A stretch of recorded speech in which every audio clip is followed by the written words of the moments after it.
about other musicians is sort of how music came to them, or how a musician got into a very specific field. And I feel like composition is even more specific in the music world. So, Scott, can you tell us a little bit about your experience on how you found composition as a musical tool? Yeah, sure. First, I just want to say thanks for having me. I'm really excited to participate in this with you, Norman, and you, Eric, and all of you watching. There's a lot of you. It's very exciting.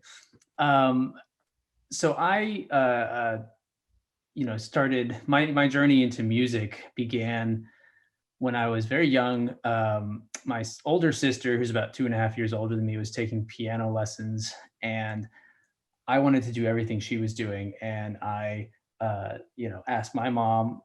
I don't know how old I was, maybe 3 or 4 or something, and I saw she was doing that, and I said, I want to take piano lessons. My mom said, sure, because she's also a pianist, and said, well, you can take piano lessons as long as you learn how to read first.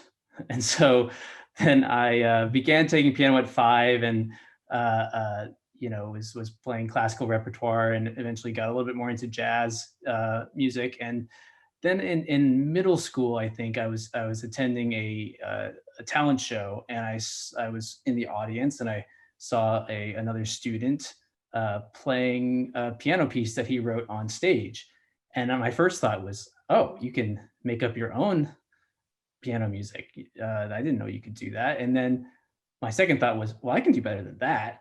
So there's certainly maybe a little competitive side of me that thought, oh, this is really interesting to me, and also I can do that. So I started writing little pieces at the piano. I wouldn't write them down. I would just kind of memorize them and play them. And I started to do more and more of that until I did start to write them down, maybe in high school or so. And I was thinking in terms of classical repertoire as a sonata I would write. And only in high school I started to get exposed to more contemporary, or I shouldn't say contemporary, more modern music, like Bartok and Copland and things from the early to mid 20th century. And that got me really excited, and I ended up pursuing that in college. But I still wasn't sure I wanted to really be a composer. I mean, I was pretty sure that was something I really wanted to do, but I didn't know whether I could do it. And so I was still hedging my bet, doing maybe a double major in physics, but I realized I was much better at my music theory homework than I was at my physics homework. So I went all in, and then started, I did some more advanced degrees, and started making a career for myself as a composer. So that's sort of how I ended up here. That's awesome. That's seeing someone sort of just a peer colleague, just a little older than you, or someone your age on stage writing music. That's so cool. That's what got you into composition. I also forgot to mention that this is a great, we are partnering with Montana State University, and a lot of this is at the same time as the music major seminar too. So welcome to all the MSU students who are watching now. And Eric, please tell us a little bit about your background and how you found composition as a type of musical thing that you could do. Well, I was born into a musical family. Both my parents were professional musicians, and all 3 of my siblings are as well. So my mom had the kids, the 4 of us, performing from the time I was 2, before my younger sister was born. And I seem to be the one who had the best memory for all the words of all the songs that we sang together. That's the way the story goes. But as we proceeded, my dad was a choral conductor, a professional, and oftentimes he would take choirs to Europe, to the International Eisteddfod in Llangollen, Wales, to compete. And part of the way that they raised money to do that tour was our family performing this 2.5-hour concert, which changed every time we did it. But basically, we all played at least 3 instruments, and we had various combinations that we could do. The concert usually started out with the 6 of us singing a cappella stuff. And my dad was rather a cornball, so we had these vaudeville type acts that he put together, which my brother and I were always roped into, and we're always embarrassed to have to do, but you have to do what you have to do. But anyway, growing up in that environment, music was just a part of our life from early on. My parents both being trained opera singers, it was not uncommon to be awakened in the morning with one of them singing "It's Opera Day," which meant you had to sing everything. So when you went up to the breakfast table, you had to sing for the milk and the cereal. You had to sing for your brother when you're going to get out of the bathroom. So lots of recitative, a few arias, usually angst-ridden, especially when I got into high school, where being in the bathroom in front of the mirror was way more important than when you were a little kid, because you were worried about everybody else. But anyway, as we proceeded, I wasn't really sure what I wanted to do. I started playing trumpet and switched over to baritone horn after a while. And then I was just really lucky that I had a band director who was running a summer program, and he needed an assistant to help him. And so I ended up teaching other kids to play other instruments that I was learning at the same time. But basically, I focused on percussion once I decided I didn't want to be a brass player, and actually got a degree in percussion and played professionally. I played with the Portland Chamber Orchestra and the Civic Symphony, and I was a sit-in with the Oregon Symphony, which you have an involvement with, Norman. And so I did that professionally as a timpanist and a mallet player and a multiple percussionist for a long time.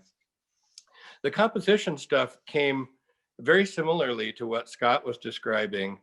I would hear a piece of music and I'd get really excited, but it wasn't saying what I wanted it to say. It didn't go where I wanted it to go. And finally, I started thinking, well, if you're dissatisfied with that piano concerto, then maybe you should just write one. And so I started dabbling, again, like Scott, just messing around with things. Along the way, I was working at a wholesale tile and floor company, covering company down on the waterfront, driving a forklift while I was going to school. And I was not making very much money. And I found out that I could make way more money playing gigs. And I had started dabbling around, sort of a self-taught jazz player. And one thing led to another. And pretty soon I was playing with a lot of really heavy hitting players and ended up running a parallel career as a jazz piano player. I'm a self-taught pianist. Like Scott, my older sister was a pianist, and I would listen to her play her stuff, and I would hide in the closet. And then when she left, I would go by ear, basically playing what she was playing, which was very frustrating for her. But I really wanted to play it, and I'm really not sure that she did. But it got me into a lot of pretty complicated repertoire, and so I kind of developed my own technique, which is questionable. But in any case, that's been kind of my main instrument, and certainly as a composer, that's the place that I'll go to sort of prove parts and make sure that I'm accurate. That's such a great story. When you're saying the opera day, it reminded me, and talking about singing about sort of the mundane everyday things, it reminds me of an old YouTube video of milk and cereal, cereal and milk. I don't know if people remember that from, but you're dating yourself, Norman. I know I'm showing my age, that's not. So Eric, is there a moment for you when you realized, because you're performing and playing a lot of gigs and exploring the gig atmosphere, and started dabbling in composition, but is there a moment where you thought, I'm good at composing music. I like the music that I write, and more people are playing it. Is there a moment for you that sort of came in your mind and you sort of shifted your focus specifically to composition? I wish I could say yes. I think it was more a matter of, even at an early age, I realized a lot of the music I was hearing in my imagination wasn't music that I was hearing out in the real world. And as I got older and started writing it down, I wrote it down. I do remember my mother coming in and telling me to stop doing that because I sounded like a crazy person. Real rhythmic, real angular, just trying to express stuff. I think it was really teachers that started to believe in what I was doing, studying composition formally in college, working with Tomas Svoboda and having him take a keen interest. And really, it was just his mentoring, really, that was where I started to believe that what I was saying had value. And when he started putting some of my pieces on his solo piano performances, or I started getting performances and I realized it seemed to be able to hold its own. It's an obsessive behavior. I mean, as both of you guys know, it's not something that you think, gee, I think I'll go compose now. It's just a constant, almost an OCD, obsessive compulsive disorder, where you have to do it. And for me, the pieces usually show up at the least opportune time. Suddenly you're starting to hear this thing and you're in the middle. It couldn't be a crazier, more busy time, and yet this piece is knocking on the door. Go figure. That's a great point. That's wonderful. Scott, and for you, is there, I know for me as a conductor, my parents were like kind of raising their eyebrows. Can you support yourself going into conducting? And I think for me, going to grad school was the moment where I said, you know what, I'm going to just go all in and try to be a conductor. I don't care where it takes me, but I'm going to try. Do you have a experience, Scott, where, because you said you were doing physics at Vanderbilt and also composition. Is there a moment where you decided, I'm just going to go all into composition and do this? Yeah, sure. Like you said, I think it was right at the same time when we met, actually, in graduate school, choosing to go to get a graduate degree. As all of us know, music is a tough field to make it in. And my parents were always supportive because they're both musical. My mom's a pianist, my dad's a singer, but neither did that professionally. And so I think, my dad early on might have preferred if I had gone into engineering or something like that. But certainly they supported me in what I was doing. And once I said, okay, I'm going to get a graduate degree, I'm going to Peabody, I'm going to meet Norman there and write music, then, they believed in me. And so, and then, once you start getting some momentum behind you, then that helps, like Eric said, with the support of mentors who believe in you and give you support. And yeah, I think one thing I want to mention that's kind of ancillary to this discussion is just, there's a lot of myths surrounding, what you have to do or be to be a composer. And for, I know there's a lot of students watching today that maybe like to compose music, but don't feel like they fit the mythology of the Mozart type or the Beethoven type. And certainly I didn't feel like that either. Like I was hearing, dictation, I was taking dictation from the angels or something like that. And so sometimes I felt unsure whether I was really cut out to be a composer because I didn't fit the kind of prodigy mold, right? But I think for me, all that matters is kind of the end product, right? Not really how you get there. Obviously there are easier and harder ways to get there. But once I, could deliver compositions that people seemed to enjoy, and that people told me, there was something there, then I realized, okay, I can maybe do this. Yeah, that's a really great point. And I think, and both of you talking today are sort of highlighting one big thing is, especially to the students out there or anyone listening, is that mentorship is so important. And so it's important to find a teacher and a mentor. I think how mentorship is just so important, and to find a mentor that you believe in. So now I want to go into a little bit about the actual composition process. This topic that we're discussing today is turning ideas into music. And as a performer, I don't know where to start. I'm more of an interpreter of your music. How, Eric, can you tell us a little bit about the process of, specifically in the composition style, where there is an idea that you're thinking about, or an outside influence that you take that and you essentially assign sounds to it to depict an emotion or a person or a place or a thing. Can you walk us through a little bit about your process on how you go from idea to ink on the page? To whom was that addressed, Norman? We lost you for a minute. To Eric. Oh, to you. Yeah. Like I was saying, it kind of, in my experience, music kind of forms an ambush. It shows up on its own. Since I'm older, I've found that as years have gone on, it shows up more frequently and unbidden. It's just kind of there. I usually have 3 or 4 pieces kind of working at the same time, and it depends on which one you think about.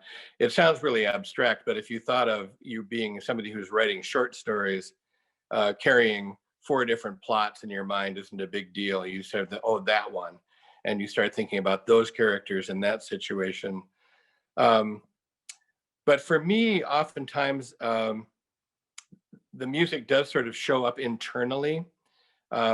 There haven't been very many times where I've sat at a piano and kind of chipped it out, sort of started with an idea and sort of hammered on it and crafted it that way.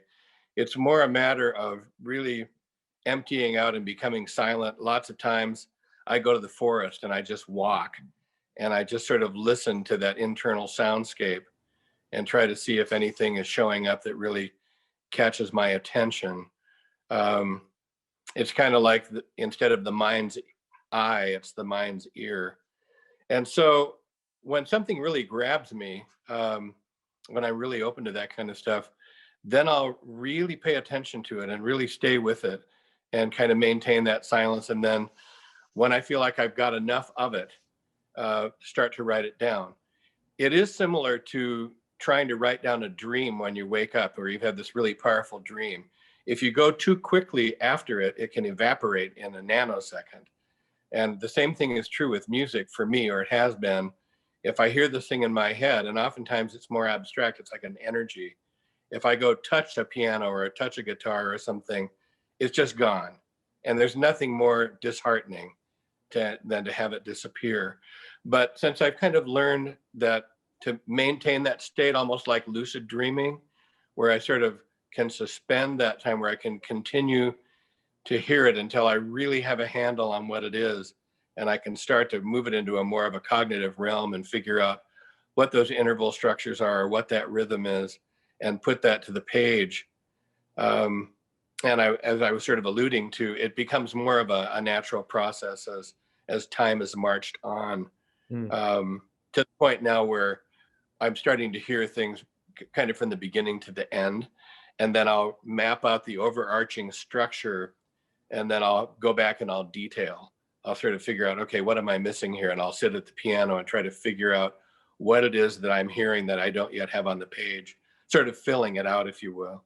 So it's, I wish it wasn't such an abstract thing to try to describe, but I don't think it's that strange if you compare it to being a story writer, a novelist or a short story writer or a poet, where people who are used to dealing with the verbal language can put words on the page.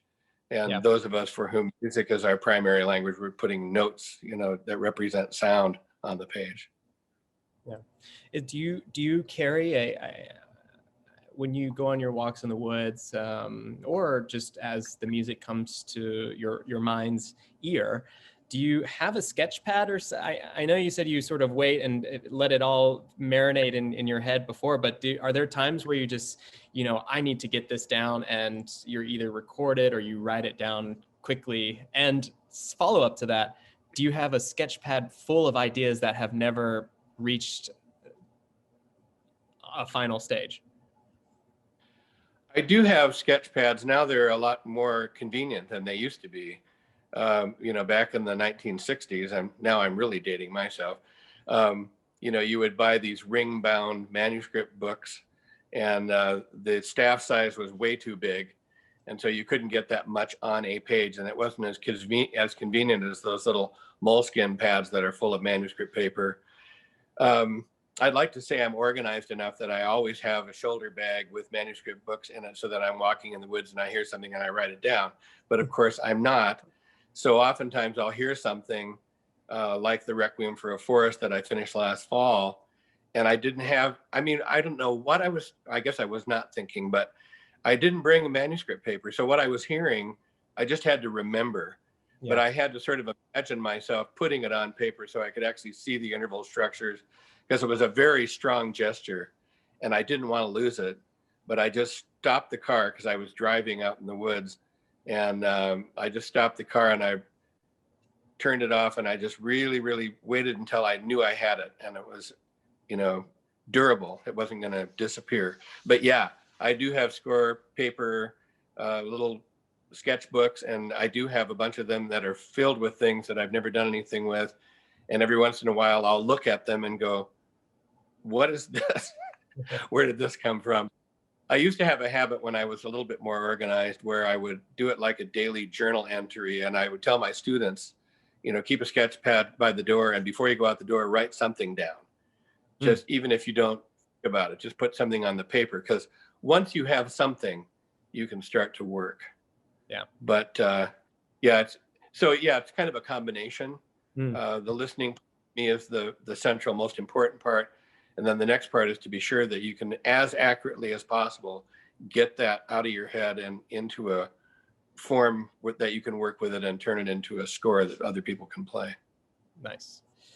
And Scott, you've been tasked and commissioned to write this piece for the Bozeman Symphony, specifically that's influenced by Bozeman. And I know I've conducted your music a couple of times now, and usually a lot of them are from ideas and asking you to write on that. So can you walk us through a little bit about your process on essentially getting from the idea to notes or ink on the page? Yeah, certainly. So, not every piece that I write has some kind of either program attached to it or extra musical idea behind it, but some of them do. And usually that will provide either some kind of general mood for the piece, maybe that helps guide that. Other times it could provide a more literal narrative that you can follow in the music, depending on what the sort of source is. As I'm starting to think about what this piece for Bozeman might be like, there are certain, as we've talked about, there are certain givens for the piece based on its role on the opening concert. It's the concert opener. It's a relatively short piece and should probably be somewhat high energy, right? So there's going to be certain topics about Bozeman that will work better than others, right? Thinking of like a quiet night on the prairie, in between mountains might not translate into the right kind of energy for that role, even though that would be a beautiful image, right? So finding the right kind of inspiration, I think, is important. But the mode of actually getting a musical idea, it's interesting to hear Eric talk about it because I can relate in some ways, and then I also have a totally different process in other ways. I too have a kind of inner ear that starts to hear things, and it happens at. So I found it happens at certain times of day, either like first thing when I'm lying in bed in the morning, or when I'm going to sleep at night, and I'm kind of clear of the stresses of the day, and my mind can just wander freely. Then I start to hear things, and I've been known to get up after I've already gone to sleep. I'll grab my phone and I'll the inner ear for me is very much connected to an externalizing of the sound. So I have ideas that I need to sort of vocalize, and they might not be pitched. They might just be rhythmic or kind of textural, and I'll sort of speak them into my phone recorder. And so I have 500 or so little voice memos on my phone of me making weird sounds, and I go back to them. So, Norman was asking if Eric has a sketchbook. I too have sketchbooks and I write things down, but sometimes I have even more so just, audio recordings of me. And I'll sometimes, if I'm composing and I'm not finding help with notation, I'll just sort of record layers of myself vocalizing different parts of the piece that I'm hearing. So I don't have to worry about being so specific and writing something down, because as Eric said, these things can kind of disappear. They can vanish if you try to nail them down too quickly before you really have an idea of what it is. So, other times I'll experience, I'll sort of be inspired when in motion, like driving a car or walking in nature, or just walking my dog. It seems like if my mind is somewhat distracted, that helps sort of allow me to freely kind of, I'll start just muttering to myself. I might look like a crazy person walking around, at least it's better to have a dog. Yeah. Where you can not just be walking around your neighborhood, like muttering into a phone. If you have an animal, then at least you look like you have a purpose to be around. But yeah. And then writing it down definitely comes at some point. But a lot of it is sort of working things out mentally too, when you have a clear idea. But I will also plunk down at the piano and hash things out there. And that's my instrument as well. And try to depending on the piece, if it's a more harmonically driven piece, that certainly is a place I like to go. But if it has less to do with, voice leading and harmony, then maybe I'll just be speaking it. Nice. It's so interesting to hear both of your perspectives, the similarities and differences too. And it kind of goes back to, Scott, what you were saying earlier, how our perception or the mythology of a composer isn't the struggle, the Beethoven the image of Beethoven that we have of scratching through everything. And although that might happen in some ways, but there is that, yes. there's not that, it doesn't all consume your entire, that image is just, it's different for everyone. And so if students that you're listening, if you have sort of this inner ear and you feel like music is always playing in your mind, maybe a fun exercise for a week, what Eric said, just take a day and write 5 measures out or something before you leave, or maybe, and Scott's approach of take your phone and just hum something or make some noise in your phone and then visit that later and turn that into something bigger. So that's really cool to hear those different ways. Just a reminder, as we are listening, please write in your questions into the chat, or actually if you have a Q&A section on the bottom, that's very helpful. We are going to have some time at the end for questions. Next, I want to let's hear an example of some of both of your musics where I've asked 2 of you to send me a clip of music where you feel like there's a specific idea and can talk about it. And Eric, we'll start with you. You provided this dance suite, the 4th movement, I believe, and can you tell us, we're going to hear about 2 minutes, a minute and a half of it, 2 minutes of it. Can you tell us a little bit about what we're hearing, how you took an idea and put it into what elements we can listen for as we're listening?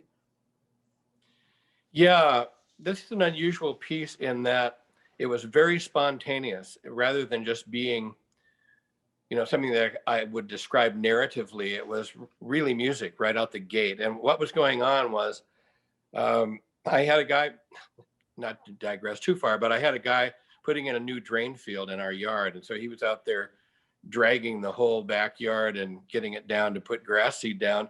And he suddenly came and knocked on my door. And I went to the door and he said, "Turn the TV on, we're being attacked."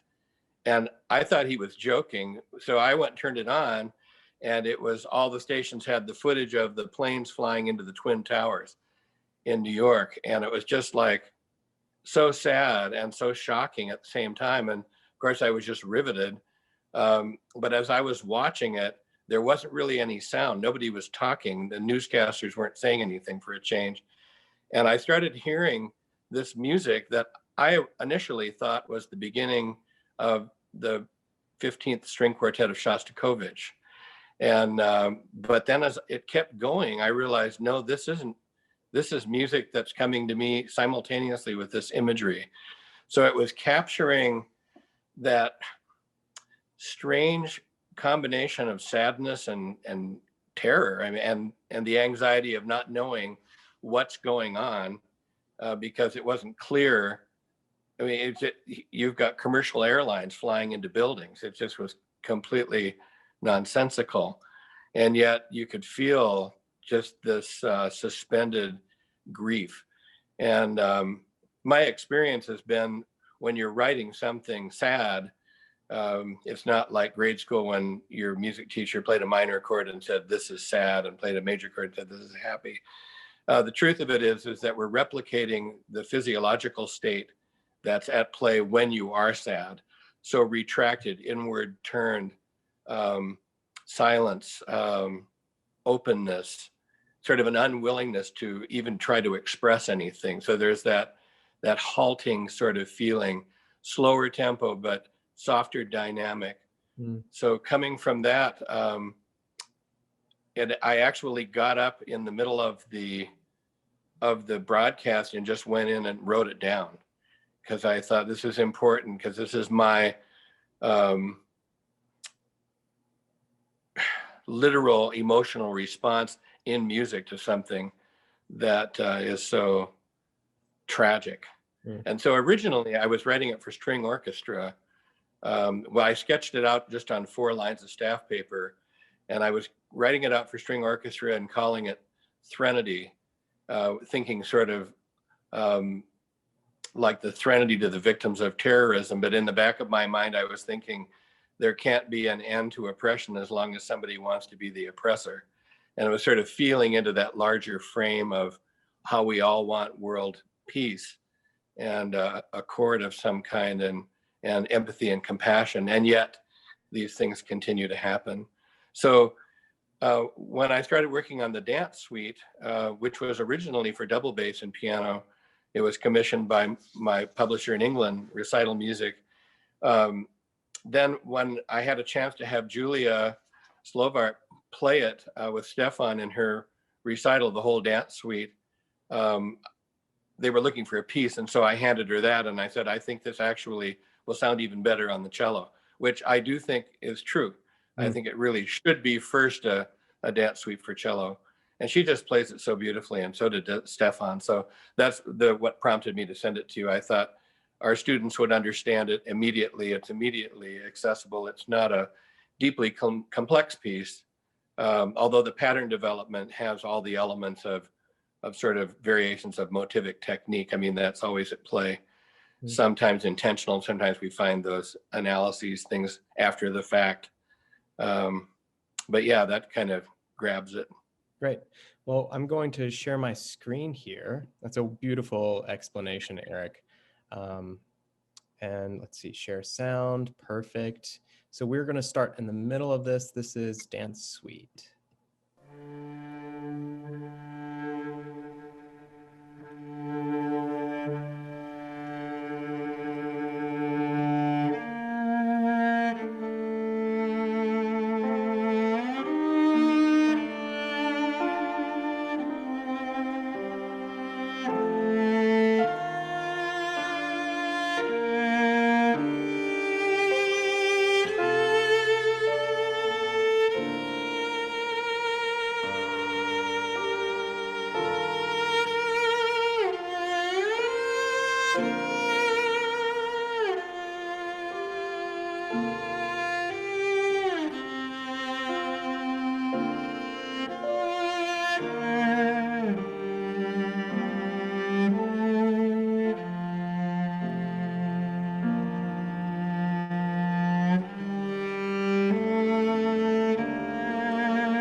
Dance Suite.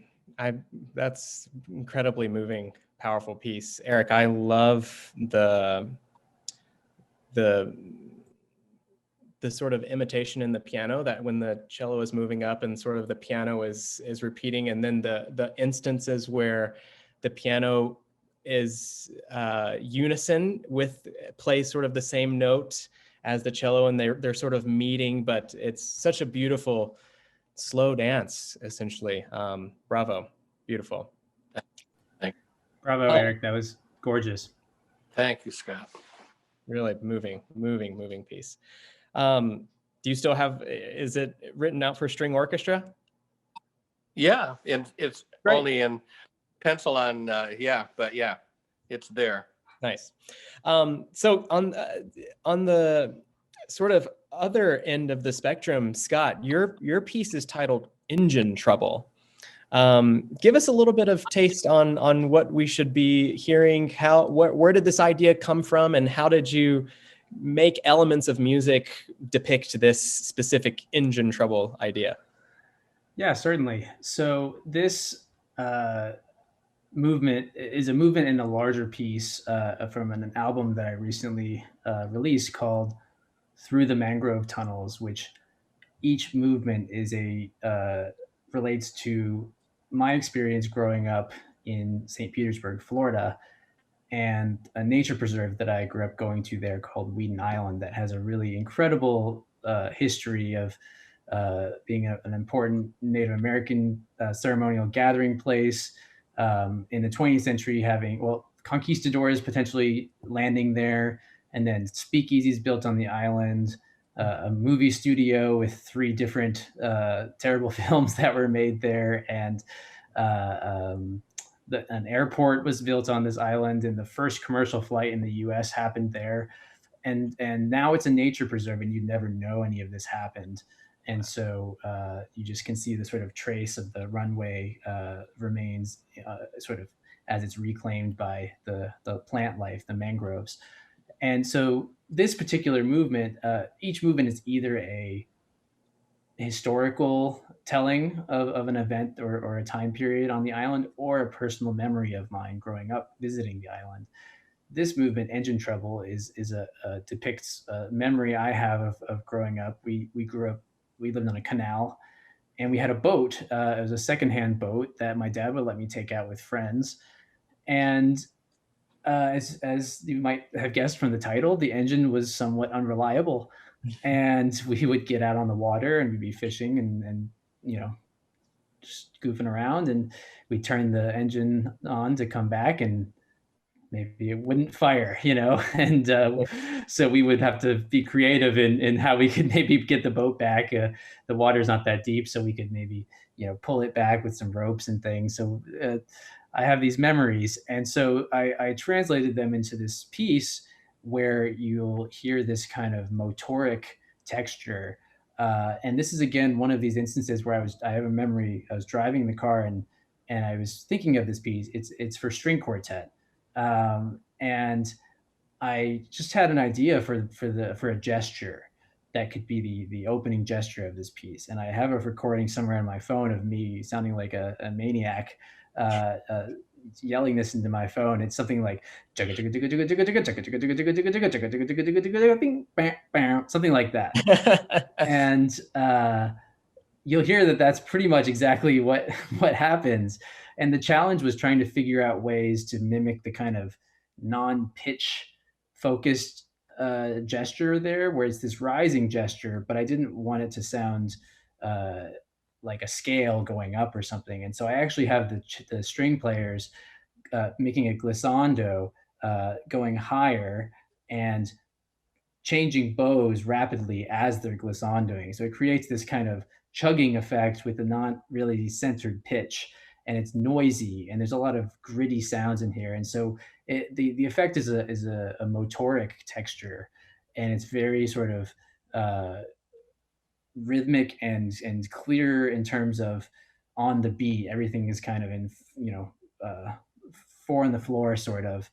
And over the course of the piece, there's maybe 3 different times where the engine starts to fail for different reasons, and they're expressed kind of musically.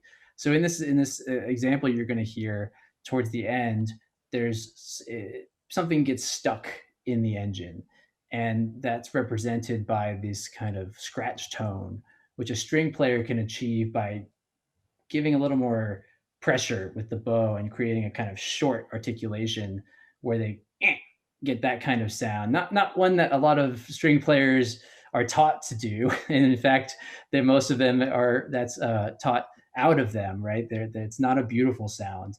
But I like to take these kinds of unique techniques that aren't necessarily the primary ways in which an instrument is taught to play, and do something rhythmically with them that's sort of groove based.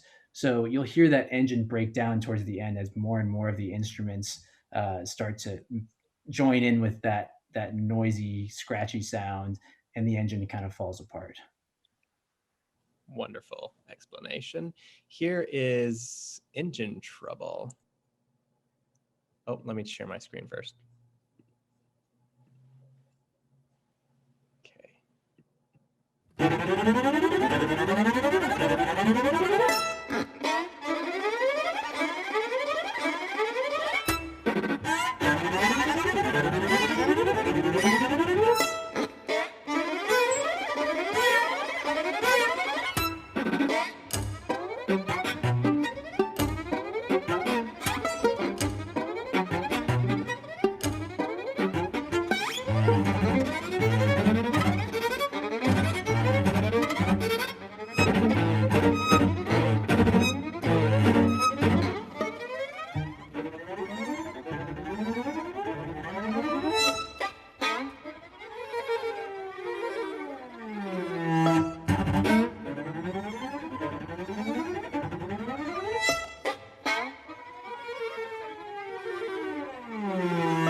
Nice. I love, there's a lot of your music, and just this is a compliment, makes me laugh because it's so impressive how there are so many, what you're saying, it's just, there's so many different sounds, and the fact that they're lining it up, doing all these extended techniques in a way that is rhythmically sort of four on the floor. It's so cool to listen to. The effects are awesome. Yeah, and I should mention that performing that is the Jack Quartet, which is just, they're an amazing group. If you haven't listened to any of their music, you should go check them out. They're incredible. Yeah, awesome. Well, wow, yeah, impressive. Thank you, Eric. And the whole piece too is on Spotify that people can check out. It's a really fun, really cool piece to listen to. Well, we have a lot of questions that are rolling in now. I think we've got a really great idea. I've learned so much about your process, both of your process. It's so nice to get a glimpse into both of your worlds and how you think about music and taking ideas and turning them into musical gestures or phrases and capturing an emotion. Eric with 9/11, and the motion from that is really visceral. You could tell that was something you wrote in that moment. So it's and Scott, we can hear sort of your memories of that engine trouble. And I just imagining springs and things flying around everywhere and things just not happening inside the engine. It's a really cool way to get a glimpse into both of your music. So a couple of questions that I have here on the side. Let's see. Answer live. How do you avoid, so this is from Walker Dobbs.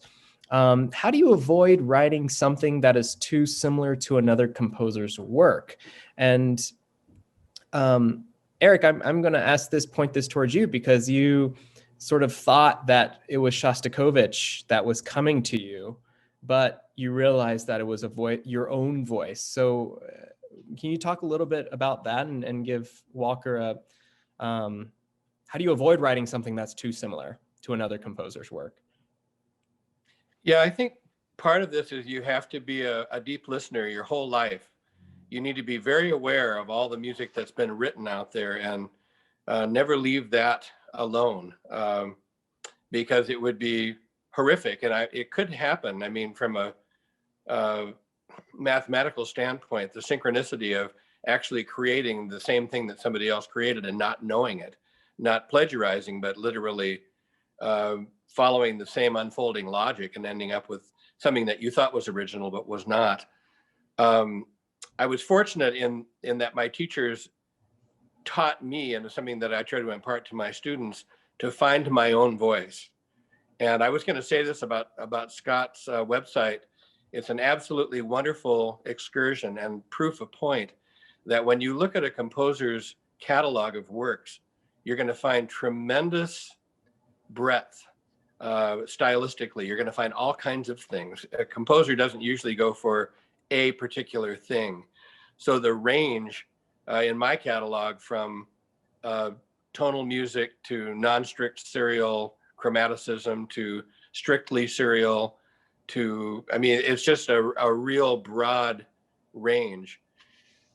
I think that if you're aware of what other writers have done and you've worked your whole life and are working through your life, defining your original voice, you'll know that you're saying something that is uniquely yours. And I mean, it's a really good question that you've asked, just because if you're dealing in tonality, with thousands of years of people dealing, with with scales, melody, harmony, and rhythm, the likelihood that you're going to inadvertently travel into something someone else has done is there. But if, since classical music, and I would include jazz in this as well, is all about sophisticated pattern development, the likelihood that your pattern development is going to be what somebody else did with the same material is thinner. So you just have to be aware of it. And, again, it's sort of down on you to make sure that what you have is original. It's harder when you're writing commercial music. If you're trying to write a folk song or a pop tune, something on the commercial side, or even a jazz head, it's pretty tricky when you drop into those constraints where you have a higher incidence of repetition and sequence, and less on the variation side, to slip and get into somebody else's territory. But I'll tell you this, if you do accidentally do something like somebody else, you'll hear about it from other people quickly. That's great answer. Scott, this one's for you. It's from Laura Dietrich. How do you title the phone recordings so that you can retrieve them if you do? And also, another one is, what did the string musicians think of the process of having to make the strange sounds in engine trouble? Sure. So one thing, just to follow up on what Eric was saying, because I have a lot of thoughts on that too. Because I have students. I had a student bring in a piece who is also taking piano lessons, and I asked him what he was playing, and he said, "Oh, I'm playing this Haydn sonata." And I'm like, "Oh, can you play that for me?" And only after playing it did he realize the piece he was writing was basically rewriting. He was rewriting the piece he was learning in his piano lessons. And so one way to sort of get around that too is to purposefully try to mimic another piece, and that way what that piece is, and you can, even if you try to copy it, you find that your own voice starts to take things and move in different directions. And if you're aware of the piece you're trying to copy, then you can be sure that you won't actually literally copy it. So using other composers for inspiration can help mitigate that sort of paradoxically.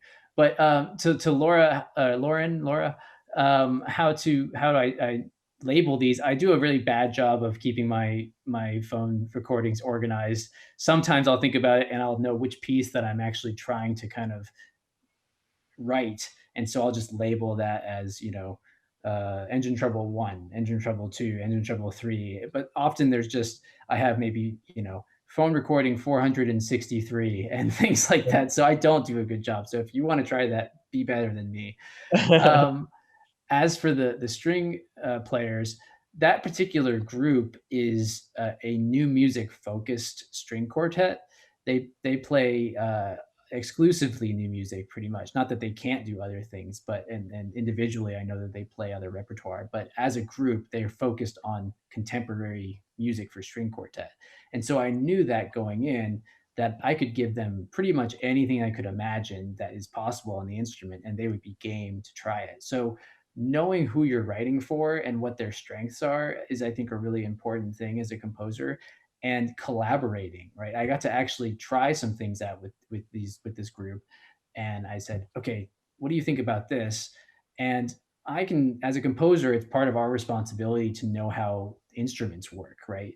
But no matter how much time and effort we spend in mastering sort of instrumentation, we're never going to be as good at it as a person who plays that instrument, right? And there are certain pros to that, whereas we might try something that someone who plays that instrument might have never thought of, because their hand doesn't make that shape naturally, right? And so there's some positives to writing for an instrument that you don't play. But if you bring a sketch to a player and say, "Hey, can you try this?" And they'll say, "Okay, this works great. Actually, this doesn't, but I could just change these 2 notes, or I could change this technique ever so slightly, and now it's really idiomatic." And that's what I'm always hoping, is that even if I'm writing really difficult music, that it will not be a challenge in just uh, how the instrument works, right? It should lay on the instrument. And sometimes the only way that you can know that for sure is by having someone try it. So I recommend making friends, trying things out, asking people to play things. Nice, well said. We're running short on time, so I'd like to get 2 answers or 2 questions in these next 3 minutes. The first one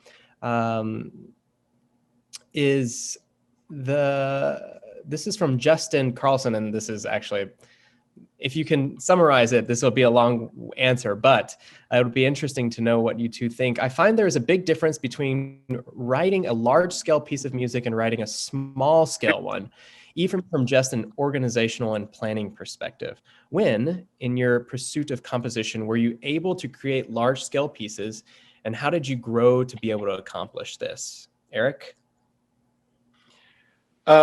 It's interesting that my 3 teachers were all Eastern Bloc, 1 Polish, 1 Hungarian, and 1 Czech. And they all had in common this idea of mapping the piece out, creating a horizontal line, busting it into arbitrary time codes.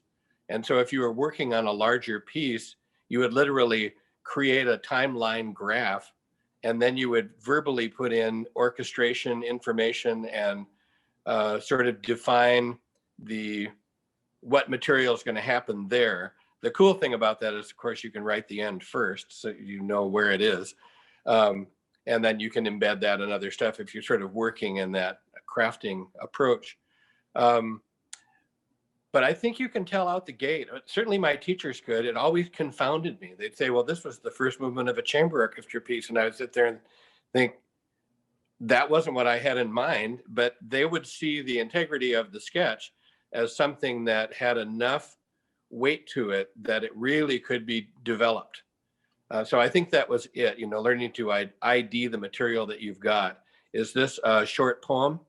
Is this an epic poem, or is this a novel? Well said. And Scott, you just recently wrote the largest piece you've ever written through the mangrove tunnels. Can you talk quickly about the large scale versus a small scale? Yeah, sure. Like Eric said, part of the challenge is thinking in the long terms about the structure, right? What's going to happen at what point. And one way to sort of mitigate that challenge is by writing smaller chunks, right? And putting them all together. And so that piece is, 45 minutes long, but it has 8 movements. And I really wanted there to be a cohesive sense to it, as well as each movement to be uh, different and have its own sound world. So I came at it from different. I wrote certain things. I wrote the very beginning first, but not the whole thing, because I wanted the first movement to kind of foreshadow later events. So I had to go write those later movements first. But I knew that the opening music had to come back in later movements. So there was kind of this puzzle of connecting lines. It's like one of those investigators who has like a diagram in their office of lines being drawn to different locations. And so trying to kind of keep a cohesiveness of the piece while also encourage and creating diversity. But what Eric said too is really interesting. And I think I can share my screen really quick. I was listening to a talk by the composer John Corigliano, I'm a big fan of, and he did just that for a piece of his that I really love called Circus Maximus, and he shared his graph of what that looks like. So you can see that here. He exactly did that, creating this kind of horizontal time frame and having these peaks and valleys corresponding to the level of activity and the drama. And so, I think seeing this I know for some friends of mine was life changing in terms of how they thought about composing. So if you're struggling trying to make a long piece, something like this could really, I think, give you something to hang your hat on. That's really, oh, that is interesting. Can you send that to me? Yeah. So we are just out of time. I have one more question that I want to ask both of you. But before we do that, the MSU students who are on, thank you so much for joining us. Those of you who are joining that are our supporters, subscribers, patrons, thank you for coming to meet our composer in residence and also Eric Funk. We are so happy that you're here to join us. One thing that I want to point everyone towards is tomorrow, Scott will be giving a masterclass for MSU students, 3 composition students, Athena Carson, Max Clark, and Jeremiah Warmbier. And they are will do something similar, but with their pieces of music. And Scott will sort of be a mentor in a way in this masterclass. It's going to be very fun and interesting. And I highly recommend you visit if you can. One last question that just sort of a very short answer from the both of you, if you can give us 3 of these. Dennis Wentz asks, who among today's contemporary composers are you following as an admirer or someone that you just really appreciate? If each one of you could give 3 composers that we can go listen to afterwards. What are yours, Scott? Yeah, I was just listening actually last night. The Jack Quartet played a piece by Catherine Lamb, and it was this long, 1.5 hour long string quartet piece of long microtonal harmonies. It was just amazing. So Catherine Lamb would be definitely one I've recently discovered. As you're talking about this, Scott, would you mind just typing the names into the chat? Let's see, Catherine. I think that's how she spells her name. Don't quote me on that. We can Google. Another young composer that is a friend of mine who just won the Rome Prize and is very exciting, doing really interesting, sort of intricate kind of insect music and nature-inspired music is Catherine Balch. Definitely check out some of her music. And then a composer who has inspired me a lot and who I've had the chance to meet and write about and work with is the British composer Thomas Auds. let's see, I'm gonna make sure I get the accent right. Why can't I do that? Okay, I'm not gonna have the accent because I can't figure out how to do it. There's an accent on the E, accent aigu, but I can't get it to work on the keyboard. So he's written operas that are premiering at the Met, and he's one of the most famous British living composers. So check him out too. Awesome. And Eric, I just got a message that someone on our end will type out the composers. Eric, what about you? Who are three composers that you admire or that you suggest us checking out? Yeah, sharing with Scott, Thomas Auds is somebody that I've been sort of checking out recently. Is it Higdon? Is her first name Jennifer? Yep, Jennifer Higdon. Yeah, she's been kind of intriguing to me just because she's kind of going in her own unique direction, kind of like Sofia Gubaidulina was. She's still around, by the way, Gubaidulina over in Hamburg. And so every once in a while, I kind of pick up on what she's into right now. And then I've been sort of paying attention to Wolfgang Reem, who's over in Germany. He does really interesting large scale things. Rihm is how you spell his last name, if I remember correctly. Perfect.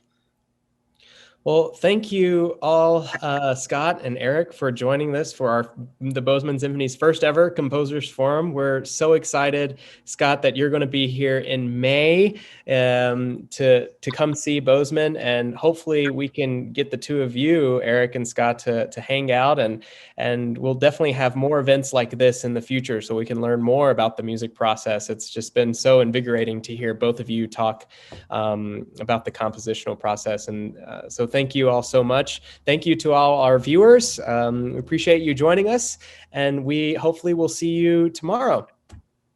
Bye, everyone. Thanks so much, Norman and Eric. It's been a pleasure. Thanks, Scott. You too.